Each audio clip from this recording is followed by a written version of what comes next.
Hey guys, welcome back. If you're new here, hi, I'm Bree. I garden in Kansas Zone 7, and today I'm going to show you what the garden is looking like here in the month of July. I won't lie, we are a little bit behind compared to some years. We had another very interesting spring that mimics a lot like last year. We ended up having a foot of rain last month to where I really feel like the garden didn't do much for about 3 weeks because we had about a foot of rain in that 3-week period and it was pretty gloomy.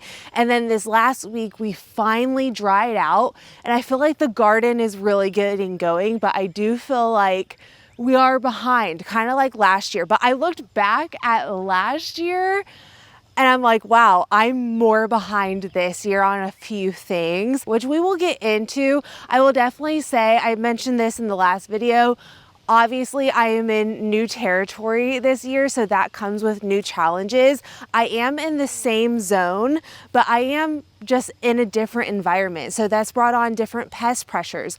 Obviously, we had a very challenging spring of it being very up and down, and then on top of all of the rain, I'm just dealing with learning a new property. We'll get into all of that here in just a second, but let's go ahead and just jump right in. So the in-ground space is one of those areas I felt like was going to be a little bit more challenging just because in my experience, I've had a little bit more of a challenging time growing in-ground than I have in raised beds at my old property. I didn't have a lot of in-ground space, but I definitely learned a few things when it came to that have really helped me when it comes to navigating a large space like this. So I do have mounds that I've piled up with some pretty loose soil, but this ground entirely is pretty heavy clay and it likes to hold on to water, which is great if you're not getting a ton of rain like I have, just because it will hold on to some of that moisture a lot longer than a raised bed would, which is very helpful when it comes to dealing with more of a dry summer in my experience. But I have gotten so much rain that this space really didn't get to fully dry out in that 3 weeks that we just kept getting rain, which was nice not to water, but I was starting to see some issues like leaf curl. I had a few tomatoes end up splitting and rotting on the vine. The last 2 rains we've gotten pretty significant rain. I want to say we got about 3 in one and about 5 to 6 in the other. And I'm having this issue where water is rushing in my rows. They're not messing up my rows, my walkway rows. It's messing up my walkway rows with the wood chips because I have everything mound up pretty well, so it's not really affecting my rows, so that's a good plus. But our whole property kind of slopes, so if we get a significant rain like that and the ground is already saturated, I have noticed that water likes to kind of sit in this little back corner over here, which you'll notice I have significantly less growth on those tomatoes. And the other thing that's been really interesting with the tomatoes is I've actually thrown a whole second succession up in the front and they look so much better. The thing with that is, one, that soil has been able to really let go of that water. That's something I love with a raised bed. And I'm really noticing a whole difference with my tomatoes. I'm really glad I did end up planting out a whole second round because I do think there's going to be a few I'm probably going to have to rip out sooner than later because with all of that rain as well, we have definitely had some fungal issues start to pop up in the garden, which just comes with dealing with a lot of moisture. Some of my green beans have definitely been hit. You can see some yellowing on those just from a lot of foliage, that foliage not being able to dry out, and then it just catches disease and wants to die. I've already had some blight on tomatoes from literally them just being too wet. So I'm definitely dealing with some issues of things being too wet, but like I mentioned, this last week we finally started to dry out and I feel like everything is starting to look so much better. So I'm hoping we're just on the up when it comes to that and hopefully we won't get like significant rain. Here's some of the green beans. I am starting to get green beans off the plant. That's another thing that was a few weeks late this year just with all the rain, but yeah, you can see I've even took some off, but this is some of the yellowing that happened yesterday after I worked on the trellis. It's really not too bad. This pretty much happens to me every year, if I'm gonna be completely honest. Another issue I'm actually having with the green beans is this. So I have, is it Japanese beetles? I wanna say it's Japanese beetles. I've never really had a significant issue with Japanese beetles, but as you can see, I am having an issue with the Japanese beetles. They are wanting to just destroy my green beans at the moment. So I did knock down as many Japanese beetles as I could find, but then it was just like multiple days of finding an absolute ton of them. And then I'm also dealing with a lot of cucumber beetles. And I knew going into new territory and a new property, I was definitely going to have to deal with some issues I haven't dealt with in a while, which is getting populations under control. So I did something I haven't done in about 3 or 4 years. I want to say it's probably been closer to 4. And that is, I broke out the neem oil because there's no way I could get on top of this situation unless I had something in my back pocket. I am far too busy right now. The one thing that hasn't cared whatsoever is the tomatillos. They're over here just thriving. Oh, I'm actually starting to get tomatillos. I've been wondering, just because they've been flowering like crazy, just thriving. They handled the extreme sun over here like a champ, and they really haven't been dealing with water or anything like the tomato. Like literally, they look night and day different.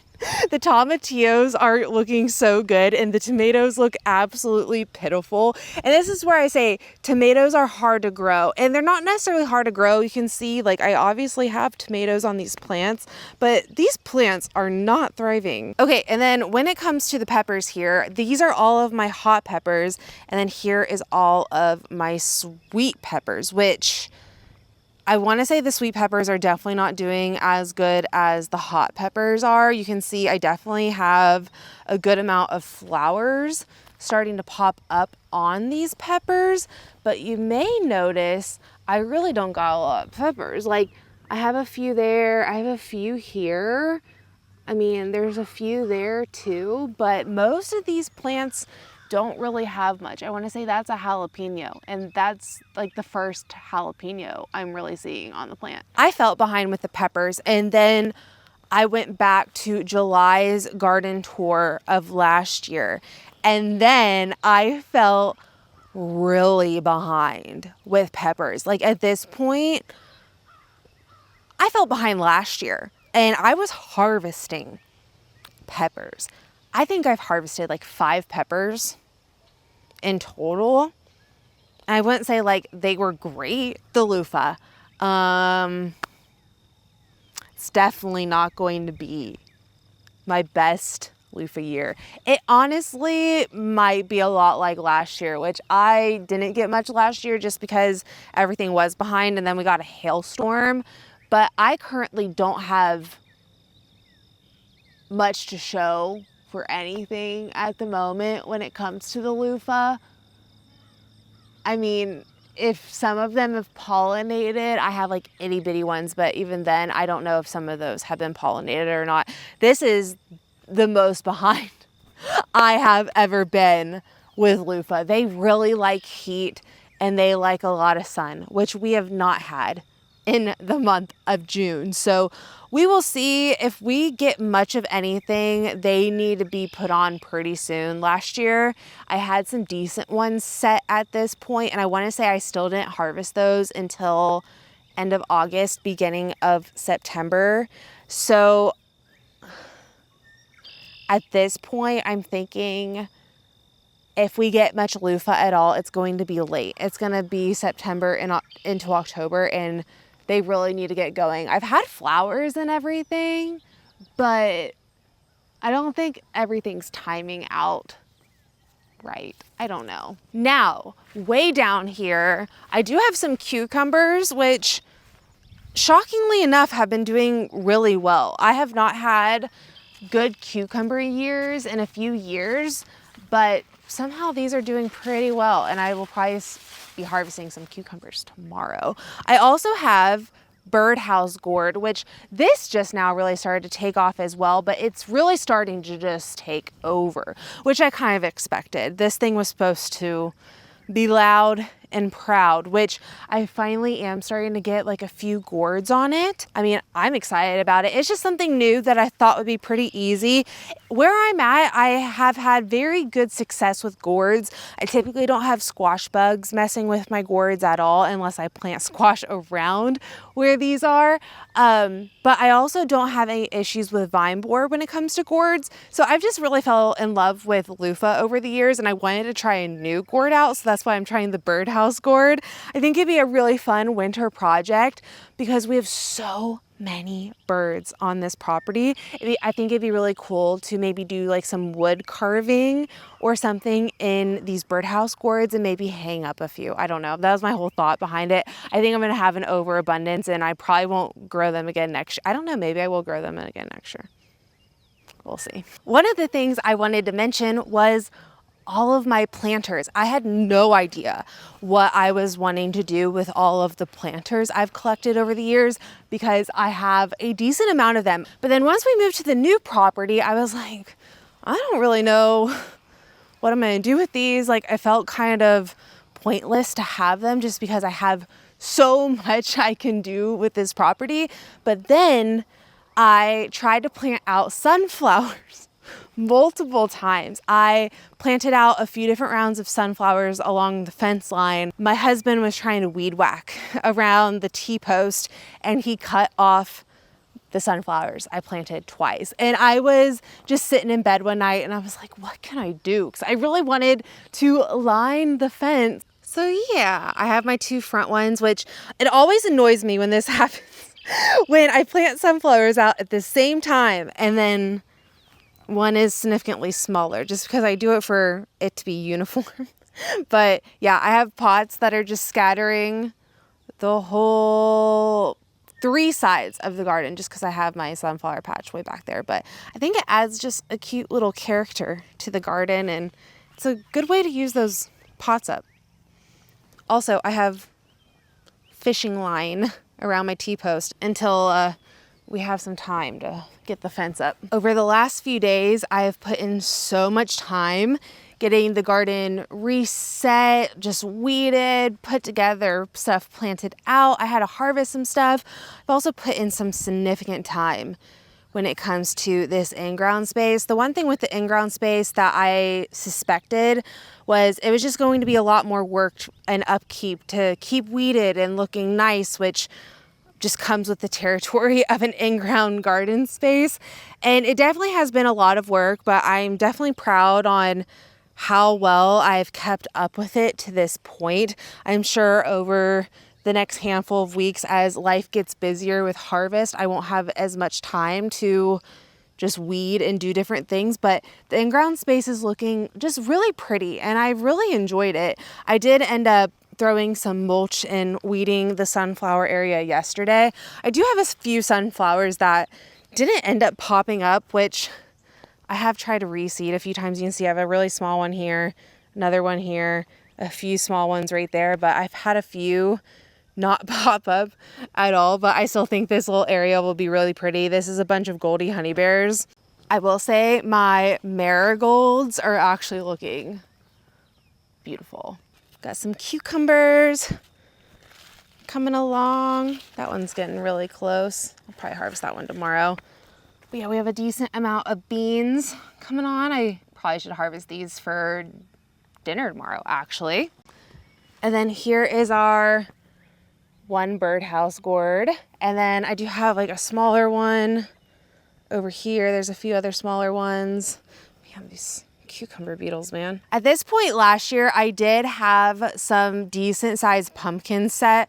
I still don't have many pumpkins. I have some really small ones like that one. Once a pumpkin gets set, they grow pretty quickly. I do have a ton of these honey nut squashes set though. I will say this is the year of honey nut squash. I have so many that are popping up on these plants. I want to say there's another, yeah, there's one there, got one there, here, here, here. These are really fun. They don't get much bigger then I'd say this will probably get a bit bigger, but not by much. I really like these because they are vine borer resistant, and then it's also just a great size for a personal size little squash. They're really nice to roast. It's typically for like pumpkin recipes and stuff. You really don't need much pumpkin, and that's a great size. So if you're new to gardening and you've been dealing with vine borer coming up, if you haven't yet, I grow 2 varieties of squash that have been vine borer resistant for me. This is one of the only ways I've been able to grow pumpkins. So I'm growing the Long Island cheese pumpkin again, which is my 2nd year. Last year, I grew this variety for the first time, and it was one of the few things last year that did really well for me, and I didn't have much issues with it. I still deal with squash bugs, which is one thing that has been decently interesting about this season so far. Is I have only seen 1 squash bug. I have not found any eggs yet at all. I do think my time is coming because I did find my first adult yesterday. I did check for everything and I didn't see any eggs yet, but this is one reason why I love growing vertically, because you can look under the leaves really easily and it's a lot easier to see if you're having eggs or squash bugs and that type of issue. So I think I am having some good beneficial bugs in this garden though that are helping me. I did see an assassin bug, which this sucker was big. It pretty much looks like a giant squash bug, but scarier. And apparently they do eat squash bugs, which I found the assassin bug on the plant beside the plant I found the squash bug. So I think that's helping me out. I also found a decent sized praying mantis the other day when I was watering. I was watering and the guy, it just jumped up and I was like, oh, sorry about that. So I do think that's helping my problem for the time being. Typically at this point, I am really dealing with squash bugs, but I do feel like all the bugs just came out to play this last week because they really weren't doing much in June. Also on this trellis here, I have cantaloupe. So everything you see that's shorter is cantaloupe. The cantaloupe just now started to grow. This thing put on probably about a foot of growth in the last week now that we have dried out a bit. And I'm finally starting to notice like a few, where are they? A few, there we are, a few small melons. I did end up putting T-post around my asparagus in the last video, and I have to say this helped out tremendously. And apparently this is a thing. I did not know this was a thing. And then I randomly stumbled on a TikTok of people actually doing this because it helps with the wind. And they're definitely holding up a lot better. I have this one guy right here, like look how crazy. Oh, it's starting to not look asparagus-like, but I'm so excited about the asparagus. Here is our second wave of tomatoes. And as you can see, these are thriving. They look beautiful. This is exactly what you want a tomato plant to look like, not the really sad shriveled up ones in the other area. So these are starting to get some flowers on them. And I want to say I spotted oh, there it is. I spotted a tomato yesterday. So I'm very excited. Like, it's actually crazy how fast a tomato plant will grow and put on fruit. There's another one. I just planted these out. Was it the 2nd week of June after I got the broccoli out? And then I just planted out these 4 once I got the garlic out. And then I planted out beans. So I have a cannelli bean, kidney bean, black bean, and then I actually ended up doing the same over here as well. Now I have 3 different areas for dry beans. I have my black and kidney beans back there, and then I planted the cannelli. I want to say that's how you pronounce it. It's a white bean over here as well with black and kidney beans. So with everything running more behind this season, I ended up just deciding to make my life a bit easier. Just keep planting beans instead of dealing with corn and okra. Those are 2 things I typically have planted after I get the garlic and the onions out. But this season being more pushed back, I just don't have high hopes for those things doing well. Currently where we are sitting, we are at about 100 to 110 days, give or take, before our first average frost.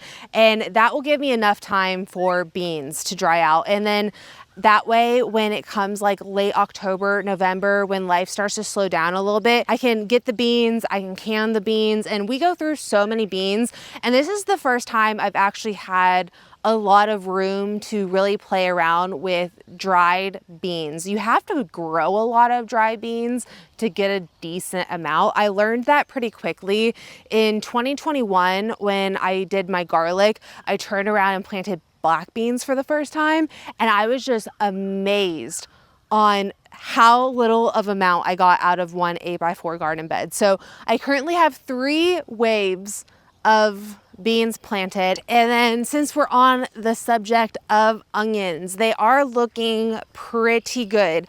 I did mention to you guys I had a few of them bolt. I actually am not seeing any more bolt. Some of them are starting to flop over. So when an onion is ready, the greens will flop over and start to die back. We don't have any rain in the forecast as of yet. If I have rain in the forecast, I will come grab any onion that has flopped over because I don't want these to get rained on at this point. I am not watering the onions at this point either, so I'm hoping that they don't get any more rain. But I think the biggest one of the season is probably going to be this guy, and it just plopped over. Like this thing, the camera is not doing it justice.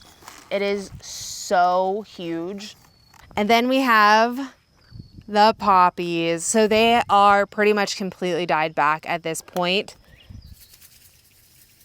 They sound like little maracas, and now the seeds are ready to be harvested. I love growing my own poppy seeds for dessert. I am definitely craving some lemon poppy seed bread. That is definitely a favorite for us this time of year. Oh, and I also have some carrots. The carrots should be getting ready pretty soon. I did harvest a few the other day, and I was like, that needs a little bit more time. You can see that one's looking decent. I almost forgot to show you guys this last row here. So with the cooler weather and it just being rainy, the celery has thrived. Okay, that's a bug, that's scary. But the celery has been doing really, really well. This has just been one of those things I've been really excited about. I've never grown traditional green celery before. I've only ever grown pink celery, which was good, but I use classic celery in chicken noodle soup, and I was hoping I'd at least get enough that I can freeze for soup over the fall and winter months, and I've been really enjoying this so far. It's been pretty easy. Oh my gosh, I almost just touched the bug. And then I have all of my snapdragons, which definitely don't look super pretty at the moment. All of my ballerina zinnias are starting to look so pretty. I am really loving how this is looking. I do have like a few little plants, like what's going on with you? What's going on over there when the buddy up front's just thriving?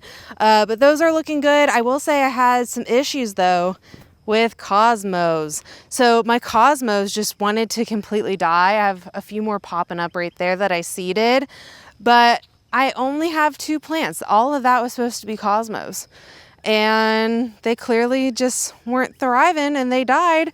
But I'm growing the apricota again, which I think is just so beautiful. It has this beautiful pink color and just little hints of orange throughout, which is really pretty. Having the garden completely reset, weeded, and just upkept at the beginning of July feels like spring cleaning when you've just completely gutted your house. Everything's tidy and put together. It just feels so good, especially going into the summer months, knowing that it's reset. I'm sure it will get unruly by the end of August, because it always does. By the end of August, I'm typically just dealing with so much harvest that I just don't have the time to really throw into the garden. And honestly, at that point, I'm typically overweeding, let's be honest.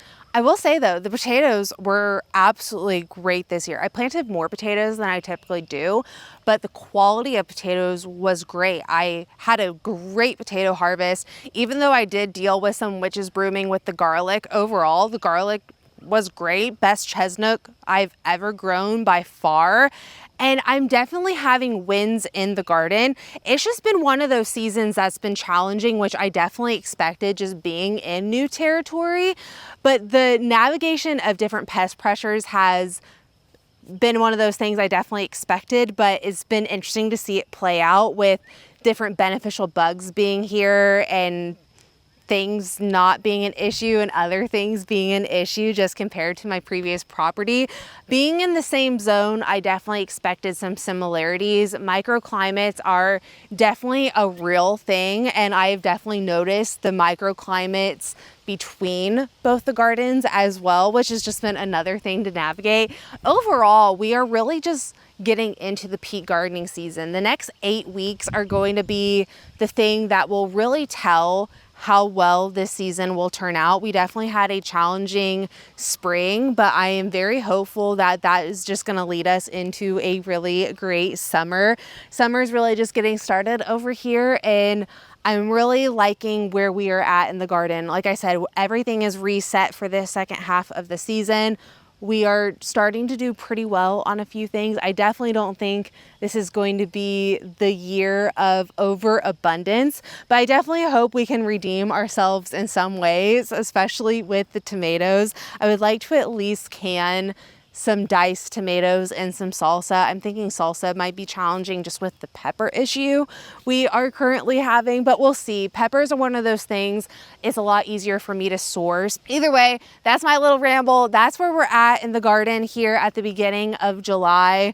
I hope you guys are having a good gardening season. Please let me know down below what you are currently dealing with. Thank you guys so much for being here today. I am wishing you guys all great harvest. I'll see you all in the next one.